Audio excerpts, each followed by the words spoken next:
Good morning and welcome back. Yesterday we were talking about plant taxonomy and how we can classify things to specifically figure out exactly where they belong when we start to go all the way from the top on down to the species, to figure out how each unique plant can fit into a certain category. Today I want to talk about bacteria, and there's a lot of things that we don't understand about bacteria, especially for starters. Bacteria was classified as a plant until just a few years ago, and we don't really know exactly how to fit bacteria into our classification system. It's not a man, and it's not an animal, and it's not a mineral. And so it kind of just hung out in the plants section for most of time. Um, and the reason being is we don't think that bacteria really thinks, but it does reproduce and create more bacteria and grow more of itself, really kind of like a mushroom, kind of like the fungi. So um, there are different types of bacteria, lots and lots of different types.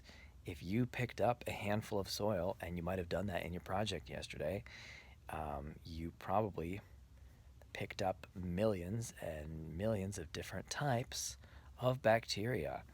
Um, and I wouldn't necessarily say that that's such a gross thing, because right now you also have millions of different type of bacteria living on your skin and in your guts, where you digest your food. And some of the bacteria we call bad bacteria, and some of the bacteria we call good bacteria. Now, they're not necessarily morally aligned one way or another, but the reason that we call them that is because some bacteria can make you really sick.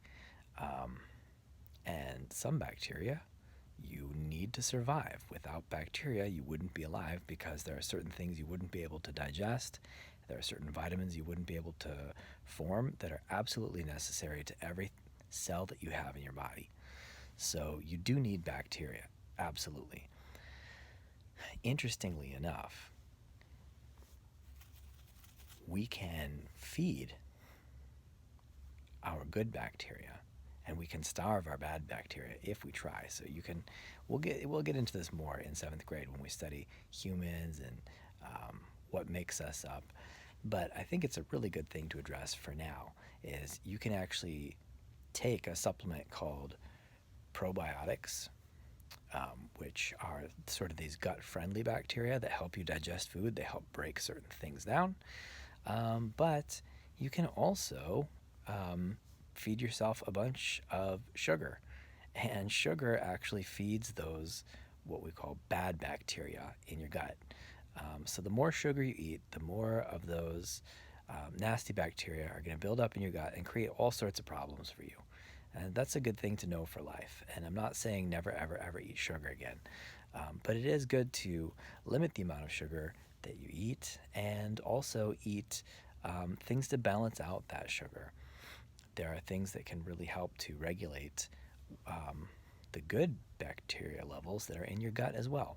Now, these things are not called probiotics. When you feed food to the good bacteria that's in your stomach, those are called prebiotics. Um, and there's all kinds of really good tasting foods like sweet potatoes and artichokes. There's even certain sweeteners that you can eat, like inulin, that are vegetable based and taste super yummy and sweet and delicious. And they actually feed the healthy bacteria that are in your gut that help you digest food. So, the way that bacteria grow, and they grow quickly, is that they just kind of divide. One bacteria divides into two.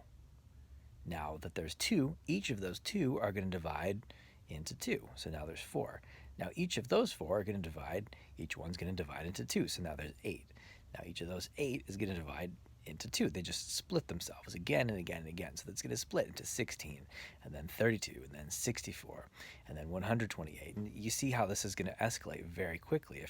If they can, every few minutes, if they can create another um, bacterial cell, well, then you're going to have a lot of bacteria in a pretty short amount of time. But again, you don't really have to worry um, about bacteria. It's just good to be aware that you can have both good and bad bacteria, what we call good and bad bacteria. Now, where does it fit into the plants? Well, um, many different types of bacteria can break down dead matter, dead things. So when things die, what happens to them? Well, sometimes plants and sometimes animals will come by and eat those dead things, and sometimes they just kind of well, left to their own devices, they get gross. If you've ever seen food that came out of your refrigerator that maybe got pushed to the back shelf and is disgusting and it's all like liquefied. Well, what's going to happen to that? Nobody wants to eat that. You get really sick. You poison yourself, right? But that stuff needs to break down somehow, and there is bacteria that's going to break that down. And so there's bacteria that's going to help to decay and break down pretty much everything on Earth. And I say that because the more we study, the more we learn about all these really amazing different types of bacteria that are living um, at the different poles, at the North Pole and the South Pole, in these just frozen tundra areas, and then we've gone to these underwater hotspots where there's volcanic lava, and then they've got these hot spots where there's hot water shooting out and there's like no life whatsoever, but around that thing there's a cone of life. And as they start to study it and get these samples, they're like, oh, actually no, inside there you have bacteria living in these incredibly hot spots. They're over 1,000 degrees Fahrenheit, which is just absolutely insane. Hotter, twice as hot than the hottest setting on your oven, and you've got things that are living in that environment constantly without any sort of protection. That's just, they live there. So bacteria are super hardy. We think that they were the very first thing on Earth. We don't really know. We weren't alive back then. It's a guess. But they're kind of an important thing for all of human life. We wouldn't be able to exist without them. They're definitely an important thing to all of plant life. You have bacteria in the soil all around the plants. You have special nitrogen-fixing bacteria that are going to make these plants stronger. That's going to enrich these plants. It's going to give them hardier crops. You have bacteria to help break down all those roots that get left behind when a fire sweeps through and everything is dead. What's going to clean these things up? These bacteria are going to break down. They're going to decay everything. So bacteria are extremely important. And even though they're pretty much invisible to your eye, you can't really see them without a microscope, there is so much bacteria in the world that we estimate that if you just looked at the total mass of bacteria, there's more bacteria than all of the human life and animal life and plant life on Earth. If you just took all the humans and animals and plants and put them on a giant scale, and then you put all the bacteria and put that on a giant scale, it's estimated that there's more bacteria than anything else. And again, anything that I tell you is just what I've learned, what I've read, and is pretty much the best human guess that we have up until this point. That's pretty much all science. It's just what we think we know.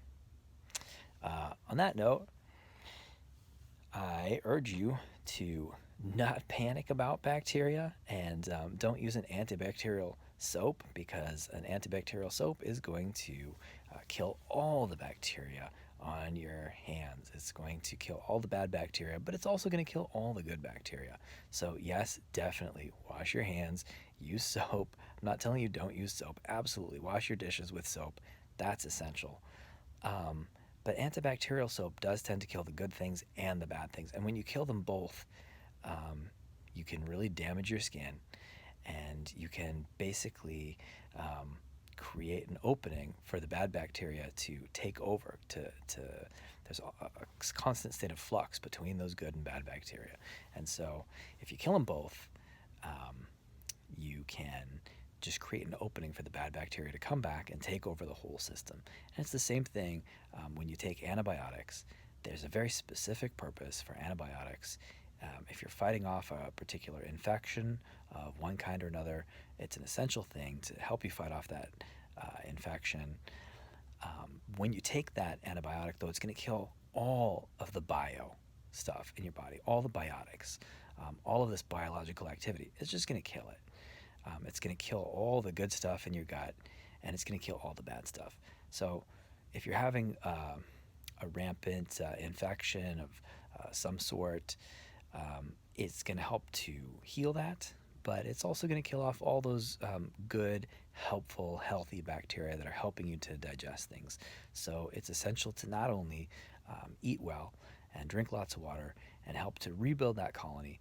You can take some probiotics, but also eating those prebiotic foods to help feed that colony and grow them back is essential, and it's going to take a little while. All right, so that about sums up my talk about bacteria, and tomorrow we're going to learn more about what we consider early plant life that, again, isn't considered plants anymore, but at one point not too long ago they were considered plants. All right, we'll see you tomorrow. Thanks. Bye.